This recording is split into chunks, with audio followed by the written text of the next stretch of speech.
গত 12ই জুন ভারতের আহমেদাবাদ থেকে লন্ডনগামী এয়ার ইন্ডিয়ার একটি বিমান উড্ডয়নের পরপরই বিধ্বস্ত হয়। দুর্ঘটনায় 260 জনের মৃত্যু গোটা বিশ্বে আলোড়ন তোলে। এ ঘটনায় ভারত সরকারের বেসামরিক বিমান পরিবহন মন্ত্রণালয়, aircraft accident investigation bureau AAIB এবং আন্তর্জাতিক সংস্থাগুলোর পক্ষ থেকে বিস্তারিত তদন্ত শুরু হয়। গতকাল AAIB 15 পৃষ্ঠার একটি প্রাথমিক তদন্ত প্রতিবেদন প্রকাশ করে। প্রতিবেদনে বলা হয়, উড্ডয়নের সময় বিমানটি 180 নটস অতিক্রম করার পরপরই দুটি ইঞ্জিনের ফুয়েল কন্ট্রোল সুইচ হঠাৎ করে রান থেকে কাট অফ পজিশনে চলে যায়।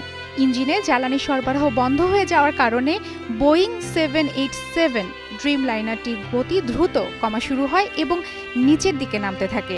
সুইচগুলো কিভাবে এই অবস্থায় চলে গেল তা এখনও নিশ্চিত নয়। ককপিট ভয়েস রেকর্ডারে পাইলটদের কথোপকথন ধরা পড়েছে, যেখানে একজন পাইলটকে আরেকজনকে জিজ্ঞেস করতে শোনা যায়, তুমি বন্ধ করে দিলে কেন? অপর পাইলট এর জবাবে বলেন, তিনি কিছু করেননি। এটি ইঙ্গিত দেয় যে সুইচ পরিবর্তনটি পরিকল্পিত ছিল না এবং হয়তো তা দুর্ঘটনাবশত বা কোনো যান্ত্রিক ত্রুটির কারণে হয়েছে।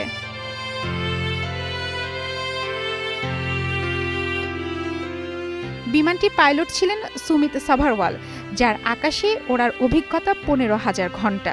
সহ পাইলট ছিলেন ক্লাইভ কুন্ডার।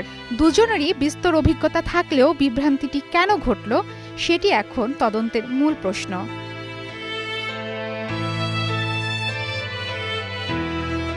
ব্ল্যাক বক্সের তথ্যে আরও বিশ্লেষণ চলছে। চূড়ান্ত প্রতিবেদন প্রকাশ হতে সময় লাগবে আরও কিছুদিন। বোয়িং, GE এবং মার্কিন এভিয়েশন কর্তৃপক্ষ বলেছে তারা এই তদন্তে সহযোগিতা করছে।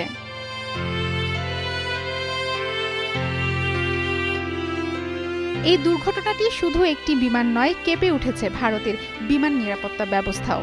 এয়ার ইন্ডিয়া ও এর নিয়ন্ত্রক সংস্থাগুলো এখন প্রশ্নের মুখে।